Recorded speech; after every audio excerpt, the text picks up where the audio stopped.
you research Darlene's background, she really is, especially in this area, one of the leaders in this field of study and in helping people who have survived narcissists, who are working to survive narcissists, as well as treating people who have the disorder. So she has a lot to tell us about these things, and I think that should be a really good presentation. Thank you, Nancy, and welcome everybody. Can you hear me okay without a mic? Because I prefer not to use it, but my voice is kind of soft. Can you hear it? Mm-hmm. Okay. Okay. Oh, good. I don't have to carry this around. Maybe I'll just put it right here. That helps. So, just a little bit of introduction. I have an office in Santa Monica. I'm a licensed marriage and family therapist. I used to be a lawyer for nearly 20 years. I was an entertainment lawyer in Hollywood before I switched careers nearly 30 years ago. And I focus a lot on codependency and relationships. You do need to know. Okay. So, is this better? Yes. Yeah. Great, because there's no feedback, so that's good.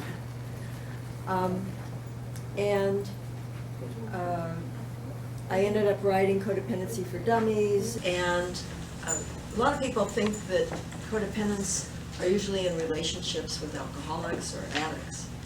And what was surprising to me is that once I started, after the books came out, and I kept getting calls from people that were in relationships with narcissists, even more than addicts.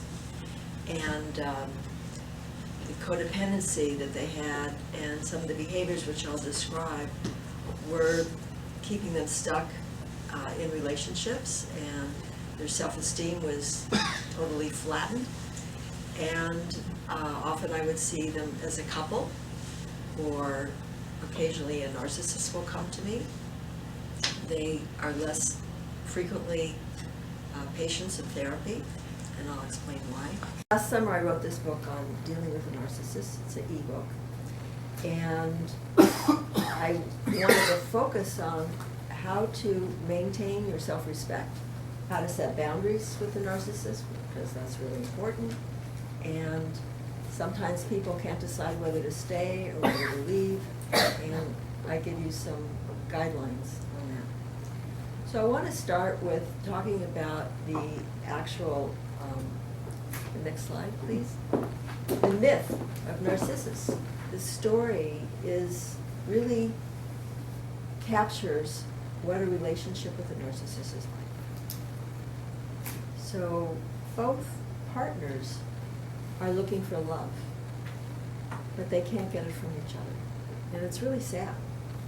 And people make jokes and have a lot of disdain for narcissists, but inside they're very damaged. And there's this profound alienation. Because they're separated from, they can't connect to their real self. It's all about the other validating them. So that's why they're so dependent on other people's praise and recognition. Next. And often they boast and exaggerate. Some people will even lie about what they've done. And this is all to transcend their inner shame that they have of really not feeling good enough. And usually that's unconscious. Usually they're not aware. There are narcissists who aren't that successful, and maybe they don't brag, but they dream about their success. And they have these fantasies of fame and being the most beautiful or the most powerful. And because of gender differences and cultural differences, men will more often think about wealth and success and power, where women it's more beauty or their talents. These are just stereotypes to simplify. And next, please. Another characteristic is that they feel special. They're unique, and they only want to be with people of a certain ilk that are high status. They might want to have the best car, wear the best labels, Go to the most expensive school, the most expensive home, things like that. The best doctor, the best credentials, someone who another movie star went to, and so then they go next. And then some narcissists have an extreme sense of entitlement. So they will cut in lines, they don't think they have to follow the rules, they expect special treatment. With women, it's more usually a thought of you owe me. You owe me, I'm entitled to special treatment. Again, this offsets feelings of inferiority and deprivation from their childhood. Next. And then typically, narcissists are arrogant. I'm reminded of one client who thought I didn't charge enough. It made her look bad that her therapist wasn't charging the highest fee. Did you accommodate? No. So, because, she wanted to go to the best. So often a narcissist will appear confident and cool, and on the outside, they might be aloof. But inside, they don't necessarily feel that way. They're still, this is the facade that they have. Next. Another trait is that they exploit others.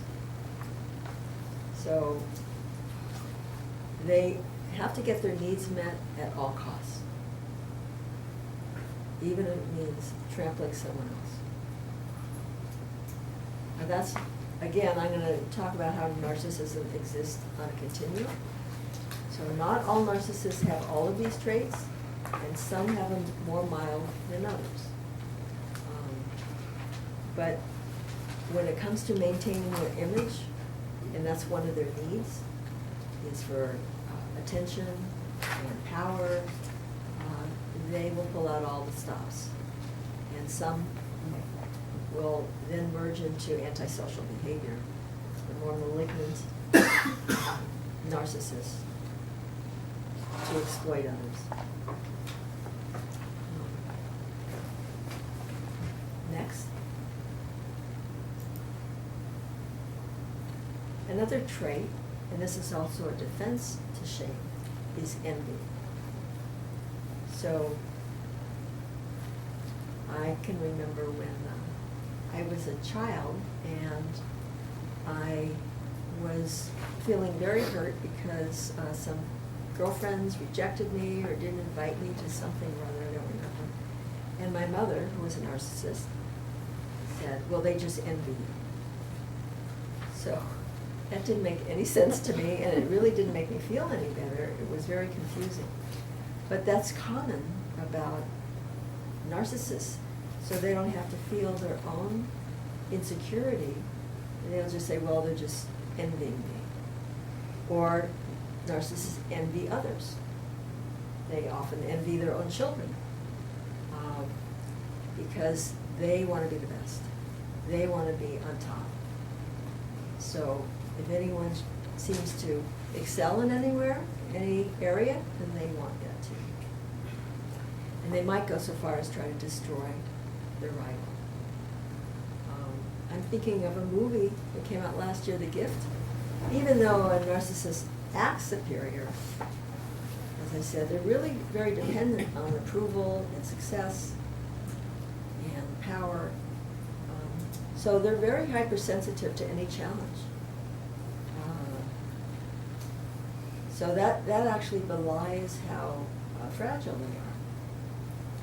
So they're very defensive.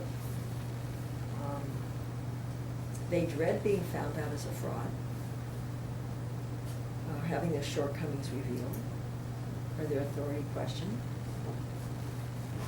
And as I mentioned, they'll think in terms of all good or all bad. So they're either winners or losers.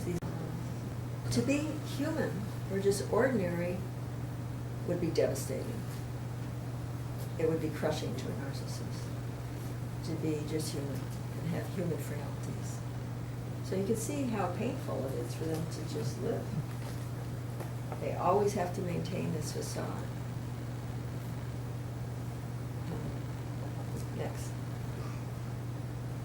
So here are the actual criteria for NPD, and a person just has to have 5 of these, including the 3 core symptoms of lack of empathy, need for praise and approval, and admiration and grandiosity. And then after those 3, it could be, all you need is 2 more traits, like arrogance or feelings of entitlement, envy. Their boundaries were crossed, and they will cross other people's boundaries. And just people are using, it's like a dog-eat-dog world. And underneath those, the feeling that I'm not enough, I can't really be myself, because it's not perfect. Who I am really is not perfect, and nobody can see that. And I don't want to need anyone, because that exposes me to feeling left, abandoned, rejected. It makes me vulnerable. If I need anyone, I have to be self-sufficient. And nobody can really meet my needs. And I have to keep performing, as I said. And any sign of vulnerability equals weakness. And you can see if you idealize power and control, you can't show any weakness. So there was a movie, any of you seen the movie many years ago called The Doctor? Mm-hmm. And it's about if I remember correctly, it's about a brain surgeon, and his wife was feeling neglected and abandoned emotionally by him, and he was a workaholic and philandering and just didn't feel that he needed her at all. And then, to his shock, he gets brain cancer. And he finally gets in touch with his fear. And as the movie progresses, he's able to actually say to his wife, "I need you." And it took that kind of life-threatening experience for him to break through his armor of invulnerability and self-sufficiency. And so sometimes, if a narcissist is very successful, they can go through life and not experience their needs or their shame, or they don't want to get close to someone because that requires, a narcissist in particular requires being intimate, being authentic, being vulnerable, being open. So they rather just go on to the next party. Or they spend time in their addiction, workaholism, or sex addiction, or gambling, or drugs, or something like that, rather than be close to their partner. Pornography, so they don't have to be intimate. So intimacy is a problem, and distancing oneself and withdrawing is a defense, is coping. Next. Rage is typical. You've maybe all heard the term narcissistic rage. Well, rage is different than anger. Anger is where our needs are frustrated, and we maybe can't get what we want, so we're angry about it. But rage takes on a different tone. It's when it's a wound to the self, that we feel our identity is being threatened. And we can't tolerate that. So we have to try to annihilate the other person with our rage. Of course, this is not conscious. It gets triggered, and then people just Narcissists easily can do this because they're so fragile and they have to maintain this image at all costs, not just for others, but for themselves, because of their denial and their shame about who they really are. So rage will push away anyone else. So if somebody disses a narcissist, they may attack them full throttle to make sure the person never does it again. Their motto is that best defense is an offense. So if you hurt me, I'll hurt you back twice as hard. To show the person not to mess with me, that's their wall of protection, because they can't take any criticism. Next. Now this is really typical of narcissists, and it's very damaging to the people that love them. Projection. That's their favorite defense. And they will tell their partner that you're worthless. You're a bad parent. I've even had clients who would say that in front of their children about the other parent. You're a terrible parent. That you are have no class. That you're stupid. The things that they think about themselves, they'll project onto others. It's a typical bullying tactic. You can think of a narcissist as a bully. So their own security gets projected onto someone else who they denigrate. They can't take responsibility for things, many narcissists, because that would mean they made a mistake or they're flawed somehow, so they will blame other people, they'll blame their partner. So their partners end up walking on eggshells, and their self-esteem is down, down, down, because they're always at fault. It's always my fault. What am I doing wrong? They don't realize that it's all projection. Next. Another defense to shame is contempt. So you could think of contempt as arrogance combined with anger. And it's having disdain for other people. Next. And then if you add disgust to it, so you Now, have, isn't he the poster boy? So I picked this picture because disgust is exemplified by a raised lip, upper lip. Oh, really? So that is, when you think of affect, you could see disgust when someone, it's like a sneer, and that shows disgust. And it's someone that they have disdain for, that they're repulsed by. Next. So there are different types of narcissists. And, well, before I get into that, let me just point out that in the general population, the number of narcissists is actually very small. They just live in LA. Well, one study did show that there's a higher percentage in the entertainment field, and it's understandable since they're seeking attention and admiration, and so they may be drawn to that. Or that's, the industry is here, so it detracts that. But generally, across the nation, studies have shown that there's 5 or 6%. Now, those studies have been challenged because most of the research is done at universities and college students are the subjects. And college students and teenagers are usually very self-centered. So we don't know that those studies are really accurate. It's been speculated that really it's more like 1% of the population. So a lot of people have narcissistic traits.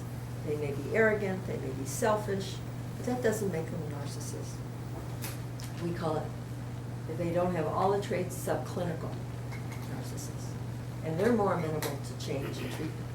And they can actually be taught to empathize. And I could say more about that. But recently, people are saying that there's more women narcissists, but in the past, men have outnumbered women 3-1. So there's different types, as I mentioned. The typical type that you think of as an exhibitionist narcissist, someone who's really out there, wants to be the center of attention, brags, seeking power over other people, that kind of thing. And then there's another type called covert or closet or introverted narcissism. And maybe people overlook them. Women might fall more in that category. They're less aggressive. And sometimes they play the role of a martyr, a victim, and self-deprecating, and seem to be insecure. But underneath, there's that same selfishness, sense of entitlement. They feel unappreciated, misunderstood. And it's a lot of self-pity, but it's all coming from out there. Then there's a compensatory narcissist, and they often live in this world of their imagination, their fantasies, to make up for feeling empty and worthless inside. There's the elitist narcissist, and they're very typically opportunists, maybe like the one in the movie Gift, but many times their achievements don't measure up to who they are. They're just taking credit for things that they didn't do and bragging and wanting to associate with high status people. There's the unprincipled narcissist who has no qualms about being immoral, unethical, even breaking the law at times, to get their needs met. The amorous narcissist would be like the Don Juan or the Manahari, who uses seduction and then often abandons their conquest. It's all about the chase, right? It's all about winning that feeds their ego, because they really don't have the skills to be in a relationship, and they really don't want to be bothered with anyone else's needs. And after a while, their partner starts to see who they really are, and so they need another conquest. And this amorous narcissist will exploit people with their charm, often and misrepresent themselves, be seductive to get what they want, whether it's sex or something else. And then many people refer to addicts as narcissists. But I think that when someone is in the throes of their addiction, it's the addiction that makes them act selfishly. And they may or may not be a narcissist. And when they're clean or abstinent, sober, and they're working on themselves in a program, their behavior changes. So it doesn't necessarily mean that they're A tremendous toll a narcissist. for the person I knew that worked on this set. But one of the things that you really talked about that I thought was really important, and which she said she finally got to, was just, she said, I just started to become much more of an observer. Uh-huh. I would literally just realize that just because they did something didn't mean I had to do anything. I could just sit back and wait. She says, because what I noticed is if you did what you instinctively would normally do with a normal person, they would go crazy. And then they would just destroyed lives merrily. Like, totally happy to make, she said, I saw lots of people blackballed. Then I think what your friend did was accurate. It's just observing and not letting it get to you. Just know you're showing up for your paycheck or for your credit and doing a good job as you get, and not let it just roll off your back. And empathy can help, because you realize how fragile that person is.